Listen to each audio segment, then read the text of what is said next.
Ongole council సమావేశం వాడివేడిగా జరిగింది. షాదీఖానాను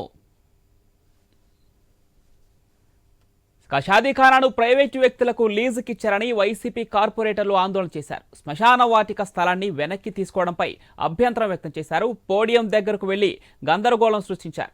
కక్ష సాధింపు చర్యలకు పాల్పడుతున్నారంటూ టీడీపీపై భగ్గుమన్నారు. ఈ రెండు అంశాలపై మాట్లాడనివ్వడం లేదని డిప్యూటీ మేయర్తో వాగ్వాదానికి దిగారు.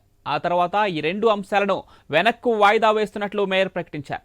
డిప్యూటీ మేయర్ వైఖరిని నిరసిస్తూ వైసీపీ కార్పొరేటర్లు వాకౌట్ చేశారు.